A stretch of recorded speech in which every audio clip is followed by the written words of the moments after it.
अस्सलाम वालेकुम dear students, औज़ु बिल्लाहि मिनश शैतानिर रजीम, बिस्मिल्लाहिर रहमानिर रहीम। डियर स्टूडेंट्स, आज का जो टॉपिक है दैट इज रिफ्लेक्स एक्शन। और इस रिफ्लेक्स के एक्शन के अंदर जिन चीज़ों के बारे में आज हम पढ़ेंगे वो हम देखेंगे। रिफ्लेक्स एक्शन क्या होती है, involuntary actions and voluntary actions क्या होती है, और आज हम पढ़ेंगे रिफ्लेक्स आर्क के बारे में। तो बेटा, इन तमाम चीज़ों को पढ़ने से पहले हमें पता होना चाहिए what do we mean by reflex action. अगर हम रिफ्लेक्स एक्शन की बात कर रहे हैं, हम बोलते हैं reflex action is defined as, और we can say that reflex action is spontaneous, automatic and mechanical response to a stimulus acting on a specific receptor without the will of an individual, without the will of an individual।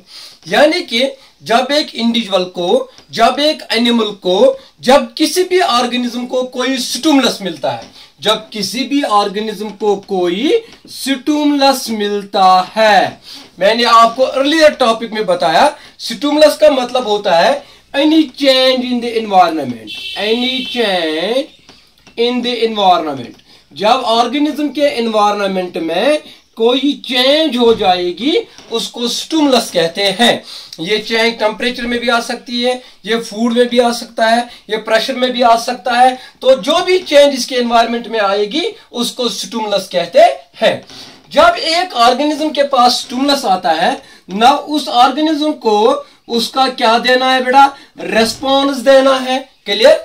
तो response देने के लिए organism जो है वो अपनी body में changes लाता है। लेकिन इसमें हम देखते हैं कि जो रिफ्लेक्स एक्शन होती है, रिफ्लेक्स एक्शन को हम कहते हैं it is spontaneous, it is automatic and mechanical response to a stimulus acting on a specific receptor without the will of an individual. यानी कि एक इंडिविजुअल के पास बहुत सारे रिसेप्टर्स होते हैं। हमारे स्किन में रिसेप्टर्स होते हैं जिनको थर्मो रिसेप्टर कहते हैं, टेम्परेचर का रिसेप्टर होता है। हमारे नोज में ऑल्फैक्टरी स्मेल का रिसेप्टर होता है। हमारे कानों में फोनो रिसेप्टर्स होते हैं जो साउंड को डिटेक्ट करते हैं। हमारे टंग में गैस्ट्रेटरी रिसेप्टर्स होते हैं, टेस्ट के रिसेप्टर्स होते हैं। जब भी ये किसी स्टिमुलस को डिटेक्ट करते हैं तो उस स्टिमुलस का ऑटोमेटिक मैकेनिकल रेस्पॉन्स मिलता है।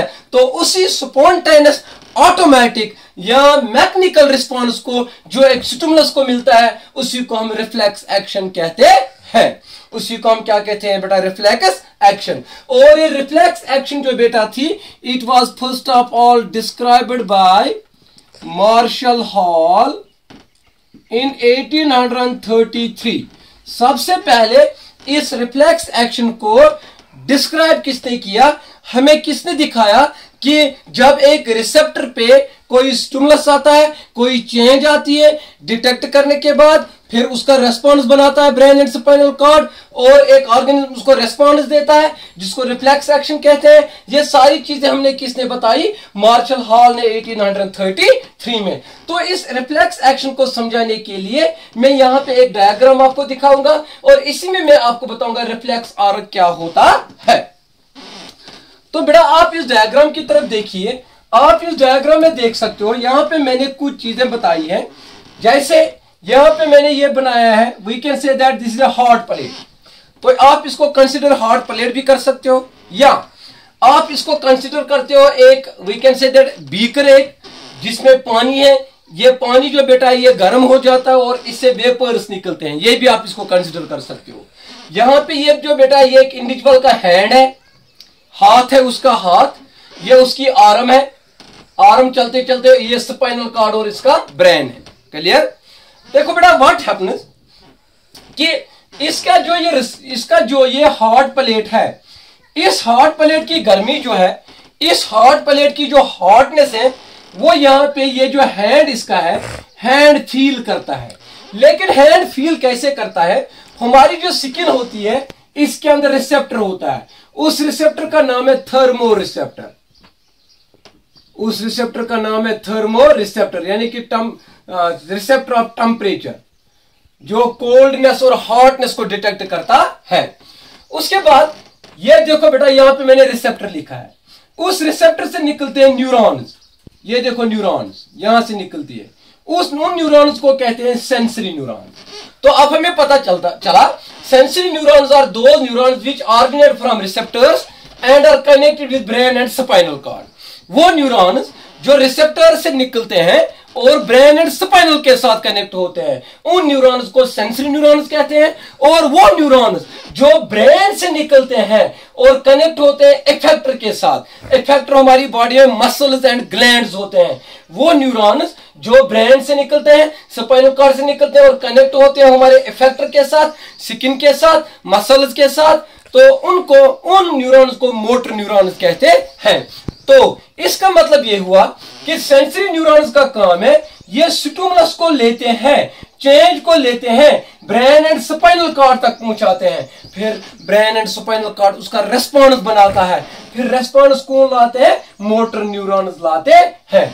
देखो बेटा, यहां पे जो ये हार्ट प्लेट है, इसकी जो हार्डनेस है वो रिसेप्टर ने डिटेक्ट की स्किन के अंदर, उस रिसेप्टर का नाम है थर्मो रिसेप्टर। फिर सेंसरी न्यूरॉन के जरिए ये कहां पे पहुंचता है? स्पाइनल कॉर्ड और ब्रेन के पास। स्पाइनल कॉर्ड और ब्रेन इस मैसेज को इंटरप्रेट करता है, वो इसकी थिंकिंग करता है, फिर वो रेस्पॉन्स बनाता है, रेस्पॉन्स वो मोटर न्यूरॉन्स को देता है, मोटर न्यूरॉन उसको इफेक्टर देता है, effectors are muscles and glands in our body, फिर यही हमें बताते हैं क्या करना है। देखो क्या करते हैं, यहां पे दिखाऊंगा मैं। जब हमारा हाथ हार्ट प्लेट को टच करता है, इसकी जो हार्डनेस है उसको थर्मो रिसेप्टर डिटेक्ट करता है, ये message in the form of electrical impulse brain and spinal के पास पहुंचता है, ब्रेन एंड स्पाइनल का रेस्पॉन्स बनाता है, रेस्पॉन्स इफेक्टर के पास पहुंचता है और हम अपने मसल्स को हम अपनी आर्म को पुल करते हैं, पुल करने के बाद हम हार्ट प्लेट से बचते हैं। आप लोगों ने घर में भी देखा होगा, जब आप किसी हार्ट प्लेट को टच करते हो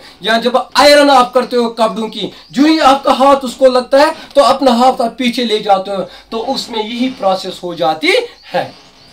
अब इसमें जो ऑटोमेटिक रेस्पॉन्स मिला, जो मैकेनिकल रेस्पॉन्स मिला इस हार्डनेस को कि हमने अपना हैंड पुल किया, this is called as reflex action. और ये जो डायग्रामेटिक रिप्रेजेंटेशन हमने दिखाई, ये डायग्रामेटिक रिप्रेजेंटेशन जो हमने किसकी दिखाई? रिफ्लेक्स एक्शन की। जो ये हमने डायग्राम के जरिए मैंने आपको दिखाया, this diagrammatic representation of reflex action is called as reflex arc. So reflex arc जो बेटा होता है, we can say that reflex arc is the diagrammatic representation of reflex action, representation of reflex action. जब reflex action को हम diagram के जरिए दिखाएंगे उसको रिफ्लेक्स आर्क कहते हैं। या हम कह सकते हैं कि एक रिफ्लेक्स एक्शन में, यानी कि यहां पे जो ये रिफ्लेक्स एक्शन पाथ फॉलो करता है, इस पे जो ये डायग्राम बनती है उसी को रिफ्लेक्स आर्क कहते हैं। नाउ इनका ऑटोमेटिक रिस्पॉन्स होता है, मैकेनिकल रिस्पॉन्स होता है, स्पॉन्टेनियस रिस्पॉन्स होता है। जैसे मैं आपको बताऊंगा हमारी बॉडी में जैसे हार्ट बीट है, हार्ट बीट भी रिफ्लेक्स एक्शन है। इसी तरह हम बेटा यानिंग करते हैं, यानिंग हम करते हैं जामी करान, तो बेटा वो भी रिफ्लेक्स एक्शन है। हम कफिंग करते हैं, कफिंग भी रिफ्लेक्स एक्शन है। हम मूविंग ऑफ डायफ्राम, सांस लेना सांस छोड़ना, उसमें डायफ्राम रेज और डाउन हो जाता है। So moving of diaphragm that is also the reflex action। तो बेटा रिफ्लेक्स एक्शन क्या होती है? रिफ्लेक्स एक्शन को क्विक रिस्पॉन्स, रिफ्लेक्स एक्शन में जब एक स्टिमुलस मिलता है उसको क्विक रिस्पॉन्स की जरूरत होती है, उसमें सोचने की ज्यादा जरूरत नहीं होती है। जब अगर उसमें ज्यादा सोच की जरूरत तब तक इंसान को नुकसान पहुंच सकता है, इसलिए रिफ्लेक्स एक्शन में ज्यादातर काम स्पाइनल कॉर्ड करता है और स्पाइनल कॉर्ड उन्हीं स्टिमुलस को ज्यादा रिस्पॉन्स देता है जिनकी जिस रिस्पॉन्स की क्विक जरूरत होती है, जिसमें ज्यादा सोचने की जरूरत नहीं होती है। इसलिए रिफ्लेक्स एक्शंस में कौन इन्वॉल्व होता है? स्पाइनल कॉर्ड इन्वॉल्व होता है। क्लियर? तो बेटा लेकिन यहां पे मैंने आपको दिखाया एक्शंस और दो टाइप्स की है बेटा, involuntary actions and voluntary actions. Involuntary actions, involuntary actions and voluntary actions. हाँ बेटा, एक इंडिविजुअल बहुत सारी डे टू डे लाइफ में बहुत सारी एक्शंस को परफॉर्म करता है उन एक्शंस को इनवॉलेंट्री और वॉलेंट्री एक्शंस में डिवाइड किया गया है। जैसे involuntary actions are those actions which are performed by an individual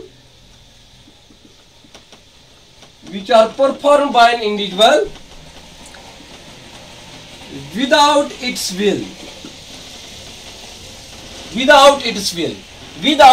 will, यानी कि जिन एक्शंस को रेस्पॉन्स मिलता है एक ऑर्गेनिज्म की मर्जी के बगैर, ऑटोमेटिक रेस्पॉन्स मिलता है उनको।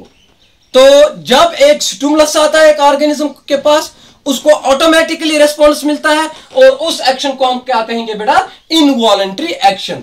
जब से और इनवॉलेंट्री एक्शन में सबसे ज्यादा काम कौन करता है बेटा, ब्रेन काम करता है। और इनवॉलेंट्री एक्शंस में यहां पे हम देखते हैं, जैसे मैंने अभी कहा रेस्पिरेशन जो बेटा है वो इनवॉलेंट्री एक्शन है, कफिंग जो है वो भी इनवॉलेंट्री एक्शन है, याइंग जो है वो भी इनवॉलेंट्री एक्शन है, इसी तरह ब्लिंकिंग ऑफ आई जो है वो भी इनवॉलेंट्री एक्शन है। तो ये सारे क्या है बेटा, इनवॉलेंट्री एक्शन। और इनवॉलेंट्री एक्शंस में हमेशा आपको एक बात का ख्याल रखना है, in involuntary actions same stimulus has always same response, same stimulus has always same response. Involuntary actions में हमेशा सेम स्टिमुलस को सेम रेस्पॉन्स मिलेगा। जब भी हम हार्ड प्लेट को टच करेंगे we will always remove our hand, clear. जब भी हमें कोई प्रिक पिन करेगा तो हम दूर चले जाते हैं। जब भी हम किसी चीज के साथ टकराते हैं तो हमें नी जरूरत मिलती है। तो बेटा ये जो है ये इनमें जब भी सेम स्टिमुलस आएगा उसको हमेशा सेम रिस्पॉन्स मिलेगा। रेस्पिरेशन जो है उसमें हमेशा रेजिंग ऑफ डायफ्राम और लवरिंग ऑफ डायफ्राम हो जाएगा। तो इसमें सेम स्टिमुलस को हमेशा सेम रिस्पॉन्स मिलता है। लेकिन दूसरा हमारे पास होते हैं वॉलेंट्री एक्शंस। बेटा what are voluntary actions? Voluntary actions, voluntary actions क्या होते हैं? Voluntary actions are those actions which are performed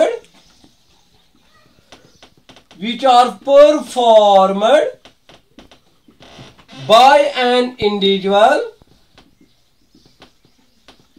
with its will,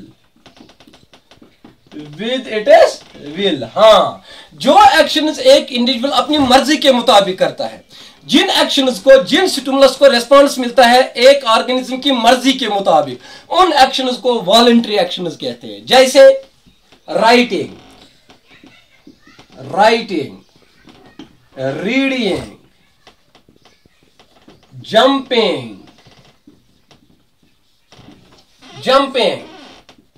तो बेटा ये वॉलेंट्री एक्शंस है। क्या मैं इस टाइम लिखूं नहीं लिखूं ये आपकी मर्जी के मुताबिक है। मैं इस टाइम पढ़ूं या नहीं पढ़ूं ये आप मर्जी, आपके मन के मुताबिक है। किसी जगह कोई गड्ढा है, किसी जगह कोई we can say that canal है, क्या मैं इसको जंप मार सकता हूं नहीं मार सकता हूं ये आपकी मर्जी के मुताबिक है, ठीक है। तो आपको मर्जी हो जाएगी तो मार सकते हो, नहीं मर्जी हो जाएगी तो नहीं मार सकते हो, ठीक है। तो वी कैन से दैट जिन एक्शंस को रिस्पॉन्स मिलता है हमारी मर्जी के मुताबिक, उन एक्शंस को क्या कहते हैं बेटा, वॉलेंट्री एक्शंस। जैसे मैं आपकी कुछ एग्जांपल यहां पे दूंगा। वॉलेंट्री एक्शंस में याद रखना same stimulus has always different response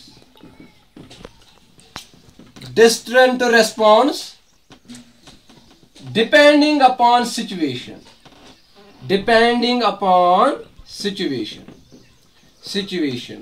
हाँ। लेकिन वॉलेंट्री एक्शंस में सेम स्टिमुलस, एक ही स्टिमुलस को डिफरेंट रेस्पॉन्स मिल सकता है। ये सिचुएशन पे डिपेंड कर सकता है, क्योंकि ये हमारी मर्जी के मुताबिक ये रेस्पॉन्स है। इसलिए वॉलेंट्री एक्शंस में we can say that same stimulus को डिफरेंट रेस्पॉन्स मिल सकता है। फॉर एग्जांपल पढ़ाई आपके लिए स्टिमुलस है, ये किस टाइम पढ़ोगे आप, शाम को पढ़ोगे, सुबह पढ़ोगे, ये आपकी मर्जी है, मर्जी के मुताबिक है। कब लिखना है, सुबह लिखोगे, शाम को लिखोगे, आपकी मर्जी के मुताबिक है। तो this is voluntary action. Blinking of eye जो है बेटा ये हमारी मर्जी के मुताबिक नहीं है, हार्ट बीट हमारी मर्जी के मुताबिक नहीं है। तो ये बात समझाऊंगा मैं, सेम स्टिमुलस को ऑलवेज कैसे डिफरेंट रेस्पॉन्स है। तो बेटा मैं आपको एक एग्जांपल दूंगा। जो ऑलरेडी मैंने आपको एग्जांपल दिए, फिर मैं आपको यहां पे देखो बेटा, मैं आपको एक बेस्ट एग्जांपल दूंगा आपको समझाने के लिए। फॉर एग्जांपल, एक लड़का है जिसका नाम है समीर, एक लड़का है जिसका नाम है समीर। बेटा ये समीर ट्यूशन के लिए निकला घर से, ये ट्यूशन के लिए निकला घर से, लेकिन जब ये हाउस से निकला, घर से, होम से निकला, होम से जब निकला, इसने जब गेट खोला, इसने गेट के बाहर स्नैक देखा, इसने गेट के बाहर क्या देखा? स्नैक। तो स्नैक का देखना ये समीर के लिए क्या बन गया बेटा? शाबाश, स्टिमुलस। गुड। ये इसके लिए क्या बन गया बेटा? स्टिमुलस। गेट के बाहर स्नैक को देखना ये समीर के लिए स्टिमुलस बन गया, चेंज आ गई एनवायरनमेंट में, क्योंकि ये हर दिन ट्यूशन निकलता, ये स्नैक कहीं पे नहीं देखता था, आज इसने स्नैक देखा तो ये स्नैक इसके लिए क्या बन गया? स्टिमुलस। अब स्टिमुलस को क्या चाहिए? रेस्पॉन्स चाहिए। तो समीर क्या काम करता है? समीर अपने गेट को क्लोज करता है, बंद करता है और अपने होम वापस चला जाता है, ट्यूशन नहीं जाता है। तो जो ही ये गेट के बाहर स्नैक देखता है, ये गेट बंद करता है, अपने घर में बैठता है। तो गेट बंद करना, अपने घर में बैठना, वो रेस्पॉन्स है, वो रेस्पॉन्स है। स्नैक देखना स्टिमुलस है, फिर गेट बंद करना, ट्यूशन नहीं जाना, घर में बैठना, वो क्या है बेटा? रेस्पॉन्स। Is it clear? दूसरे दिन क्या हुआ? दूसरे दिन ये समीर फिर घर से निकला and he saw the same snake, he saw the same snake. Stimulus एक ही है। दूसरे दिन जब ये ट्यूशन के लिए फिर निकला, इसने दूसरा यही स्नैक देखा। तो जब इसने ये स्नैक देखा, स्टिमुलस सेम है, यही स्नैक इसने देखा, स्टिमुलस इज सेम। लेकिन दूसरे दिन इसने क्या काम किया? इसने चिल्लाया, इसने हेल्प मांगी, इसने चिल्लाया स्नैक स्नैक स्नैक। तो इसके हमसाया आ गए, तो जो ही इसके हमसाया आ गए तो ये स्नैक जो बेटा है ये भाग गया, तो ये स्नैक जो है ये भाग गया। तो दूसरे दिन स्नैक का देखना, ये स्टिमुलस है और स्नैक ही है, वही स्नैक है जो पहले दिन था, तो सेम स्नैक है, सेम स्टिमुलस है। लेकिन दूसरे दिन इसने चिल्लाया, इसने हेल्प मांगी, हेल्प लोगों से मांगना, फिर स्नैक भाग गया, ये इसका रेस्पॉन्स था। और तीसरे दिन इसने क्या काम किया बेटा? तीसरे दिन जब ये घर से फिर निकला, he saw the same snake, he saw the same snake. इसने इसी स्नैक को देखा और स्टिमुलस तीसरे दिन भी सेम है, लेकिन तीसरे दिन इसने क्या काम किया? तीसरे दिन इसने लॉग ऑफ फूड उठाया, इसने एक डंडा उठाया, डंडा उठाने के बाद इस स्नैक को मारा, इस स्नैक को किल किया। और तीसरे दिन इसने क्या काम किया बेटा? इसने खुद इस स्नैक को किल किया। स्नैक सेम था, वही स्नैक था, स्टिमुलस सेम था, लेकिन तीसरे दिन इसने किल किया। Response was different, response was different. तो यहां पे जब हम देखते हैं, समीर के पास जो स्टिमुलस था वो स्नैक था, वो क्या था बेटा? स्नैक था। लेकिन 3 दिन इसने सेम स्नैक को देखा, सेम स्टिमुलस को देखा, लेकिन पहले दिन क्या काम इसने किया? गेट बंद किया, घर में बैठ गया, पहला रेस्पॉन्स दिया। दूसरे दिन मदद मांगी लोगों से, स्नैक भाग गया। तीसरे दिन क्या रेस्पॉन्स दिया? डंडा उठाया और स्नैक को मार गया। तो एक ही स्टिमुलस को डिफरेंट रेस्पॉन्स इसने दिया। These actions are called as voluntary actions. ये हमारी मर्जी के मुताबिक होते हैं। होप आज का टॉपिक आपको समझ आया होगा। तो इंशाल्लाह इसके बारे में जो आपका असाइनमेंट है और एवेल्युएशन का जो काम है बेटा, और इसका जो स्टडी मटेरियल है वो आपके ग्रुप में मैं शेयर करूंगा। तो कल इंशाल्लाह नेक्स्ट टॉपिक में मिलते हैं, तब तक फी अमानिल्लाह।